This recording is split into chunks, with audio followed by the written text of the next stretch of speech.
Durante la cena de Pascua del año pasado, mi hermano mayor, Luis, decidió hacer de las suyas, como siempre. No era nada nuevo. Desde pequeños, Luis siempre había sido el centro de atención, el niño de oro, el que creía que estaba destinado a grandes cosas, solo porque podía resolver un cubo de Rubik más rápido que nadie en la secundaria. Con esa actitud, entró a la edad adulta como si fuera un gran logro. Se metió al mundo de la tecnología justo después de la universidad. Ingeniería de software, startups, títulos llamativos, siempre soltando nombres de fundadores y directores generales. Hay que admitir que era bueno en lo que hacía, pero era aún mejor recordándoselo a todos. Mientras tanto, yo había elegido un camino más tranquilo. Estudié administración de empresas y pasé años construyendo mi carrera en estrategia empresarial. No era llamativo ni glamuroso, pero era bueno en ello. Silenciosamente, con perseverancia, fui ascendiendo. Para cuando cumplí 29 años, estaba manejando adquisiciones estratégicas para una empresa de tecnología de tamaño mediano pero en rápido crecimiento. A diferencia de Luis, no sentía la necesidad de anunciar cada éxito como si fuera un post de LinkedIn. Esa Pascua, todos estábamos reunidos en la casa de mis padres, mi abuela, unos primos, hermanos menores y hasta la última novia de Luis, Sofía o algo así. Tenía una risa falsa y siempre estaba pegada a su teléfono. El vino fluía, el jamón estaba un poco seco y los comentarios pasivo-agresivos ya habían comenzado antes de llegar a la ensalada. Hablaba con mi abuela sobre un club de lectura al que ambas nos habíamos unido cuando Luis, con su habitual sentido del momento, se recostó en su silla y dijo: «No todos pueden manejar una carrera real en tecnología. Algunos solo flotan alrededor y lo llaman estrategia». Hubo una pausa, no larga, pero suficiente para que todos notaran que hablaba de mí. Su novia se rió como si fuera lo más gracioso que había escuchado. Mi mamá rió nerviosamente. Mi papá miró su plato como si éste pudiera darle una respuesta. Yo solo sonreí, porque después de años de esto, ya me había acostumbrado a los comentarios de Luis. Pero mi abuela, Dios la bendiga, dejó su tenedor y se volvió hacia mí. Con la calma de una mujer que lo ha visto todo y no le teme a nada, me preguntó: «¿Es por eso que tu empresa acaba de comprarla de él?». El silencio que siguió fue como ningún otro que hubiera escuchado en una reunión familiar. Se podía oír caer un alfiler. La sonrisa de Luis se desvaneció. La novia de Luis bajó un poco su teléfono. Mi mamá parpadeó lentamente como si no hubiera escuchado bien. Lo que Luis no sabía, y lo que yo no había dicho porque realmente no estaba tratando de presumir, era que mi empresa acababa de finalizar la adquisición de la startup donde Luis trabajaba. Yo era la líder estratégica del acuerdo. Había revisado la viabilidad del producto, hecho la evaluación de riesgos, evaluado los informes de desempeño del equipo y firmado los términos finales. Y sí, el nombre de Luis había aparecido en una de las auditorías de desempeño. No era muy favorable. No respondí de inmediato. Solo tomé un sorbo de vino y dije: «Estamos muy emocionados con la integración».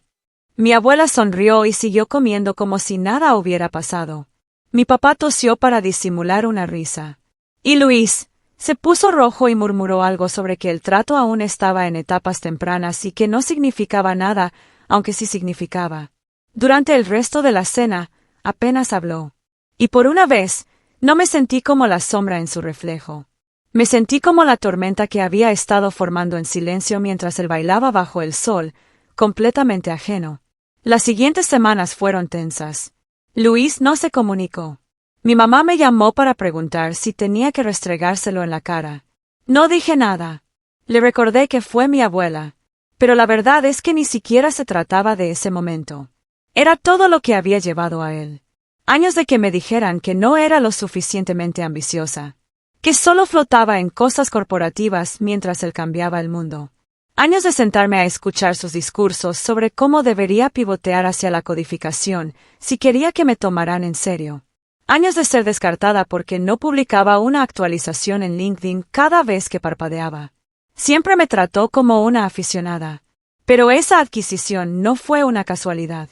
Fue meses de planificación, llamadas nocturnas, informes ejecutivos, memorandos internos y revisiones interminables. Y cuando vi su nombre en la lista de empleados, no pestañeé. No lo advertí. No cambie nada porque los negocios no son personales, pero a veces son poéticos. Una semana después de que la adquisición se hizo pública, recibí un correo electrónico de Luis. Era educado, demasiado formal y dolorosamente cuidadoso. Hola, espero que estés bien. Me preguntaba si podríamos tomar un café algún día. Me encantaría escuchar tus pensamientos sobre la nueva estructura y posibles transiciones de carrera. Transiciones de carrera. Leí esa parte 2 veces. Ya sabía por recursos humanos que no lo mantendrían en su puesto actual. Su equipo había estado bajo rendimiento durante más de un año y el director de tecnología había marcado varios puestos redundantes. El de Luis era uno de ellos. No respondí de inmediato, no porque quisiera ser cruel, sino porque necesitaba pensar. Este era el mismo hermano que una vez le dijo a mi novio de la preparatoria que yo era demasiado emocional para la vida corporativa. El mismo hermano que me quitó el último pan de la cena solo para probar un punto cuando teníamos 12 años. El mismo hermano que le dijo a nuestra familia extendida que yo trabajaba en decoración corporativa, pero al mismo tiempo, seguía siendo mi hermano. Terminé reuniéndome con él. Nos sentamos en un café tranquilo a 2 cuadras de mi oficina. Se veía cansado, como si la realidad finalmente lo hubiera abofeteado en la cara. Se había ido la postura engreída y el aire arrogante. Se veía como un hombre que acababa de darse cuenta de que la escalera que había estado subiendo estaba apoyada en la pared equivocada. Intentó hacer plática, pero no funcionó. Eventualmente, dijo, «Bueno, supongo que las felicitaciones están en orden». Asentí. «Gracias». Y luego hizo la pregunta que nunca esperé. «¿Cómo lo hiciste?» No con resentimiento, no con sarcasmo, con verdadera curiosidad, y tal vez, solo tal vez, un atisbo de respeto. Fue la primera conversación honesta que habíamos tenido en años. Le dije la verdad. Tomó paciencia, enfoque y la capacidad de escuchar más de lo que hablaba. Trabajé en silencio y cuando hablaba, la gente escuchaba porque tenía algo que decir, no porque fuera el más ruidoso en la habitación. Asintió lentamente y luego preguntó si creía que había un lugar para él en la nueva estructura. No hice promesas. Le dije que tendría que aplicar a través del proceso interno como todos los demás, que no iba a hacer trampa, pero también le dije que si estaba serio acerca de adaptarse, aprender y ser parte de algo más grande que su propio ego, entonces tal vez, solo tal vez, podría haber un lugar. Asintió de nuevo. Y cuando dejamos el café, no me abrazó, pero sí dijo, «Gracias, hermana». Esa noche, mi abuela me llamó. Nunca habla de dramas, pero simplemente dijo, «Manejaste eso bien». Siempre supe cuál de ustedes tenía el verdadero poder. Y por primera vez en mucho tiempo, sentí que alguien finalmente me veía no como la hermanita de Luis, no como la callada, sino como alguien que había construido algo real, algo fuerte y algo digno de respeto. Pero, por supuesto, nada en mi familia se mantiene en calma por mucho tiempo. Porque justo cuando pensé que Luis finalmente podría estar en el camino hacia la humildad y el crecimiento, algo sucedió en la siguiente reunión trimestral que cambió todo. Y todo comenzó con un simple correo electrónico reenviado. 2 semanas después de esa reunión de café con Luis, finalmente estaba encontrando una sensación de paz. No esperaba que se arrastrara o tuviera una transformación de personalidad de la noche a la mañana, pero parecía humillado. Y admito, sentí un destello de esperanza. Tal vez esto podría ser el comienzo de una mejor relación. Tal vez finalmente podríamos relacionarnos como adultos, como iguales. Pero luego llegó el correo electrónico. Me fue reenviado por nuestro equipo de contratación interno. Línea de asunto. Presentación de carrera estratégica, Luis Martínez. Lo abrí un martes por la mañana mientras tomaba mi tercer café del día, esperando una simple presentación de currículum o tal vez un seguimiento. En su lugar, me encontré con un mensaje de 5 párrafos que se leía más como una memoir llena de jactancias que como una consulta profesional. En él, Luis se presentaba no como un ingeniero despedido buscando nuevas oportunidades, sino como un líder visionario en el espacio tecnológico que podría ayudar a optimizar estructuras de liderazgo y elevar el ADN de innovación de la empresa. Dejó caer palabras de moda como sinergia, cambio de paradigma y extracción de valor tan fuertemente que comencé a sentir vergüenza ajena.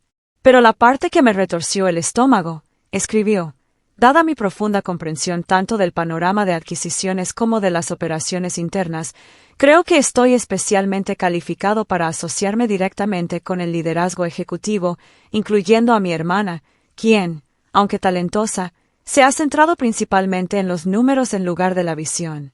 Releí esa línea al menos 3 veces. No estaba enojada al principio, solo atónita. Después de todo, todavía estaba tratando de socavarme, todavía tratando de presentarse como el verdadero cerebro de la familia. Todavía no podía evitar dar un golpe incluso mientras pedía un trabajo. No respondí de inmediato. En su lugar, marqué el correo electrónico y lo llevé a nuestro enlace de recursos humanos y al vicepresidente de operaciones que tenía la última palabra en las contrataciones para la nueva estructura. Ambos me miraron después de leerlo. ¿Quieres que lo traigamos para una entrevista?, preguntó cuidadosamente el vicepresidente. No, respondí. Solo quería que lo vieran. Si aplica a través de los canales formales, trátenlo como a cualquier otro candidato. Pero si intenta usar mi nombre nuevamente, tráiganmelo. Asintieron. Podían leer entre líneas.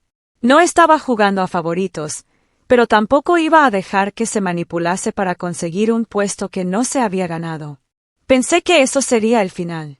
No lo fue. 3 días después, mi mamá llamó. Estaba molesta, diciendo que Luis le había dicho que había sabotado sus posibilidades de ser recontratado y que estaba usando mi posición para castigarlo por ser exitoso. Casi dejé caer el teléfono. Mamá, dije con calma. No he hecho nada excepto no dejar que mienta para conseguir un trabajo para el que no está calificado. Escribió un correo electrónico insinuando que yo solo era números y nada de visión. ¿Crees que así es como se consigue un trabajo?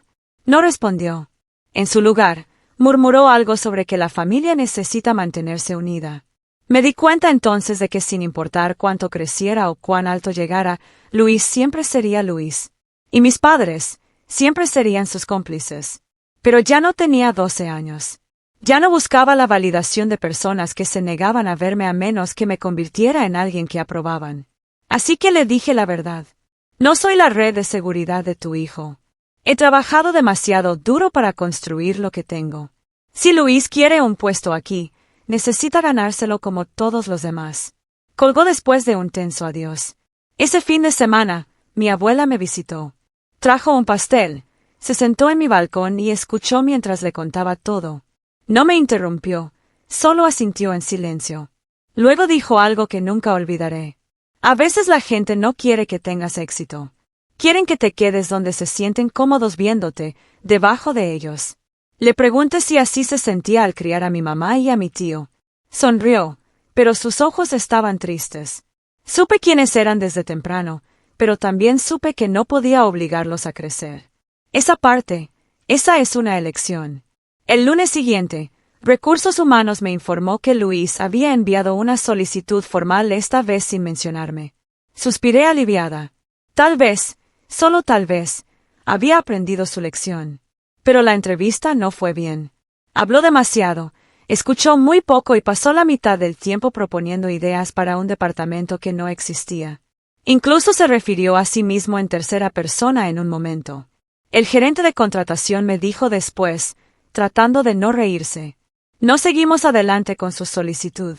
Luis no me llamó, no me envió un mensaje, ni siquiera publicó algo enojado en LinkedIn. En su lugar, desapareció en el éter tecnológico por un tiempo. Eventualmente, escuché por el boca a boca que había tomado un contrato freelance con una startup en Guadalajara, de vuelta a la casilla de salida, pero ahora con un ego magullado y sin red de seguridad. Mientras tanto, yo seguí creciendo. Me ascendieron a vicepresidenta de estrategia ese otoño. Lideré 2 adquisiciones más. Contraté a 3 nuevos analistas, ninguno de ellos relacionado conmigo, y mantuve el contacto con mi abuela, quien me enviaba una tarjeta escrita a mano después de cada comunicado de prensa. Luego llegó la siguiente Pascua. No planeaba ir, pero mi abuela llamó la semana antes y dijo que llevaría su famoso pastel de limón y que quería que estuviera allí, así que fui. Luis estaba allí, más callado que antes. Sin novia en su brazo esta vez. Cuando hicimos contacto visual, hubo un destello de algo, tal vez vergüenza o comprensión. Se acercó a mí después de la cena. Estábamos en la cocina, con los platos haciendo ruido de fondo y mi abuela tarareando para sí misma. Fui un idiota, dijo simplemente. No estuve en desacuerdo, pero gracias por no empeorarlo. No dije nada, solo asentí.